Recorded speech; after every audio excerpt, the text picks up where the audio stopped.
America में कुछ वक्त पहले अफ्रीकी अमेरिकी जॉर्ज फ्लॉयड की मौत हुई थी। एक पुलिसकर्मी की गर्दन दबाने से हुई जॉर्ज की मौत के बाद अमेरिका में अफ्रीकी अमेरिकियों के साथ होने वाले दुर्व्यवहार के खिलाफ आंदोलन ने रफ्तार पकड़ ली। इसे नाम दिया गया ब्लैक लाइव्स मैटर। रंगभेद के खिलाफ छिड़ी ये मुहिम अब अमेरिका से बाहर निकल चुकी है और अब उन शासकों और नेताओं की मूर्तियों को निशाना बनाया जा रहा है जिन्होंने रंगभेद और गुलामी को बढ़ावा दिया। इस कड़ी में बॉस्टन में क्रिस्टोफर कोलंबस की मूर्ति को गिरा दिया गया। वर्जीनिया और अमेरिका के कुछ और शहरों में भी क्रिस्टोफर कोलंबस की मूर्ति के साथ छेड़खानी की गई। 15वीं शताब्दी में अमेरिका की खोज का श्रेय कोलंबस को जाता है, लेकिन उन पर अमेरिका के मूल निवासी यानी नेटिव अमेरिकन पर हिंसा अपनाने का गंभीर आरोप भी लगता आया है।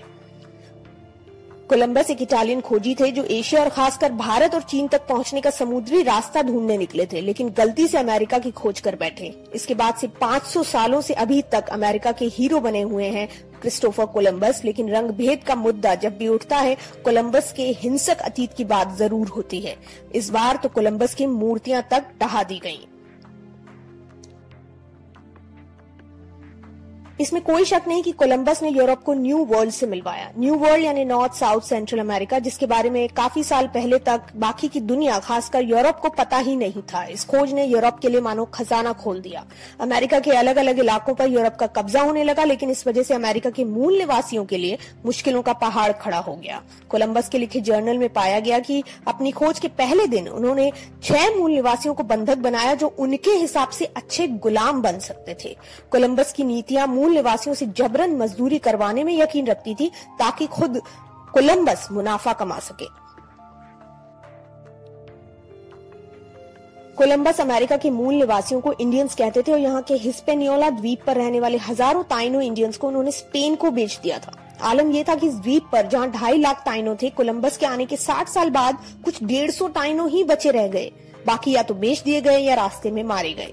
कोलंबस और उनके साथ अमेरिका इलाके में बसे यूरोपियंस को मूल निवासियों के बीच महामारियां फैलाने का दोषी भी माना जाता है, जिसकी वजह से वहां की मूल आबादी की बड़ी संख्या मारी गई।